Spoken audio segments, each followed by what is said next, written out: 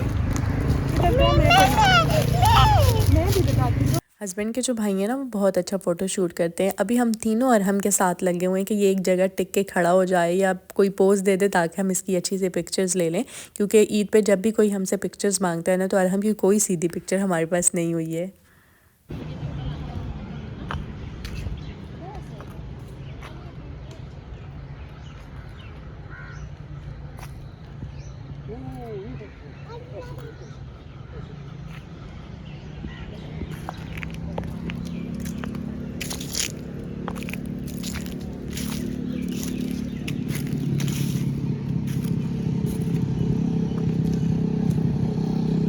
अच्छा, F9 park के मुकाबले में ना मुझे ये वाला पार्क बहुत अच्छा लगा था। हालांकि इतना छोटू सा था फिर भी मुझे बहुत पसंद आया था, क्योंकि यहाँ का एनवायरनमेंट बहुत मज़े का था।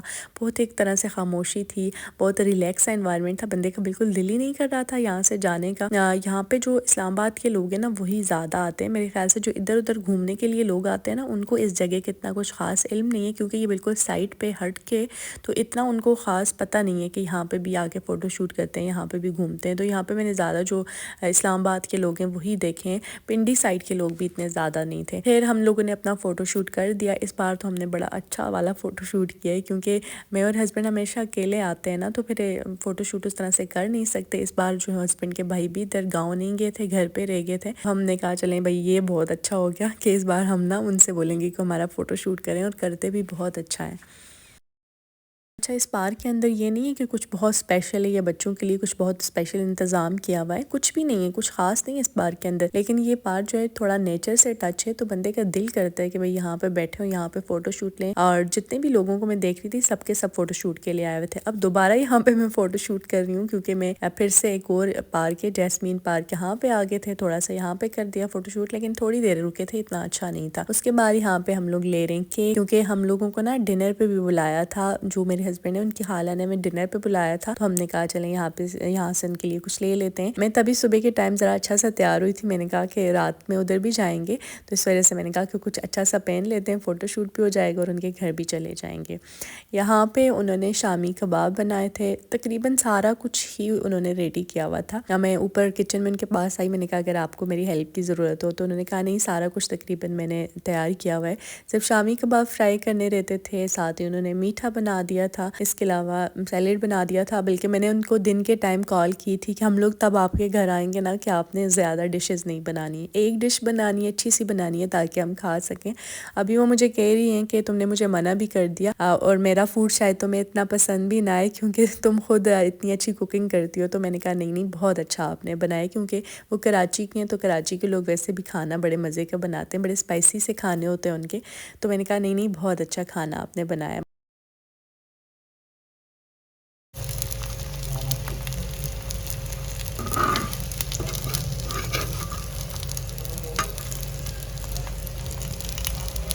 शादी को मेरा इतना टाइम हो गया, लेकिन हस्बैंड के जो रिलेटिव्स हैं उनके घर मेरे ख्याल से मैं फ़र्स्ट टाइम ही जा रही हूँ, क्योंकि जो मामा वाली साइड है इनके वो सारे कराची में होते हैं, जो पापा वाली साइड है ना वो सारे गांव में होते हैं। गांव में मैं शादी के बाद सिर्फ एक ही दफ़ा गई, उसके बाद आज तक नहीं गई। तो अभी खाला जो है ना हस्बैंड को डांट रही थी कि मेरा घर कौन सा इतना दूर था जो तुम उसको लेकर नहीं आते, तो उसको लेकर आया करो, इतनी खुश हो गई है। मुझे क्योंकि बहुत मज़ा आया था। मुझे ना इस्लामाबाद में फ़र्स्ट टाइम ऐसे लगा कि भाई यहाँ पे हमारे भी कोई रिलेटिव्स हैं, क्योंकि आज तक बस यही सुनती आ रही हूँ कि सब दूर रहते हैं, सब दूर रहते हैं। तो बहुत एंजॉय किया था उस दिन। खाला हैं भी कुछ गपशप वाली, तो बहुत गप्पें शप्पें की थी हमने। खाना हम लोगों ने दोनों ने ऊपर खा लिया था, नीचे सबको दे दिया था। हमने कहा साथ खाना भी खाएंगे ऊपर और साथ गपशप भी करेंगे। केक्स जो हम लेकर आए थे ना उसमें से एक जो है वो खाला ने सारा का सारा तो हम पे ही खिलवा दिया। हमने कहा भी हम ये आपके लिए लेकर आए, लेकिन उन्होंने कहा नहीं अभी आप लोग लेट जाना घर में, अच्छी सी ग्रीन टी बना रही हूँ, उसके बाद साथ हम लोग बैठ के सब मिलके केक खाते हैं। तो बस फिर हम लोग घर आ गए थे। और ये नेक्स्ट डे का क्लिप है, छोटा सा क्लिप था, मैंने लगा दिया। यहाँ पे मैं अवन में फ़र्स्ट टाइम पिज़्ज़ा ट्राई कर रही हूँ। पिज़्ज़ा वैसे मैंने बनाया था लेकिन कभी अवन में नहीं बनाया, तो मैंने कहा छोटा सा एक क्लिप आपसे शेयर कर देती हूँ। रेसिपी इस वजह से शेयर नहीं की ना, मैंने कहा कि ये ना ख़राब बन जाए, मेरी रेसिपी ख़राब हो जाए, लेकिन इतना मज़े का बना था ना, मैं आपको क्या बताऊँ। इंशाल्लाह किसी व्लॉग में ज़रूर आपसे इसकी रेसिपी शेयर करूँगी। अब मैंने तकरीबन 3 पिज़्ज़ा बनाए थे और तीनों बहुत बहुत मज़े के बने थे। एक राउंड में बनाया था और एक इस तरह जो पिज़्ज़ा ट्रे होती है उसी में बनाया था।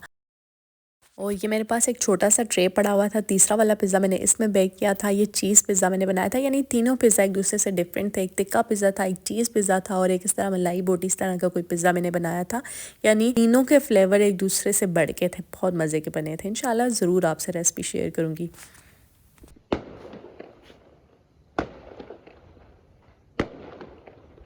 ये शादी है किसी की रोए? तो बस यही था जी मेरा आज का छोटा सा व्लॉग। होप सो कि आपको अच्छा लगा होगा। आज के व्लॉग में मैंने कोई रेसिपी नहीं डाली क्योंकि ईद वाले दिनों में ना मैंने उस तरह से वीडियोस नहीं बनाई है। खाने बहुत अच्छे अच्छे बनाए लेकिन वीडियोस नहीं बनाई। इंशाल्लाह जो नए आने वाले व्लॉग्स होंगे ना उसमें आपको रेसिपी भी देखने को मिलेगी। और यहाँ पे देखिए हमारा पिज़्ज़ा भी बेक हो गया। मैंने सोचा था कि आपको एक अच्छा सा फाइनल लुक इसका दिखा दूंगी, लेकिन यहाँ पे ये जो 2 बंदे हैं ना इन्होंने इसका खात्मा कर दिया है।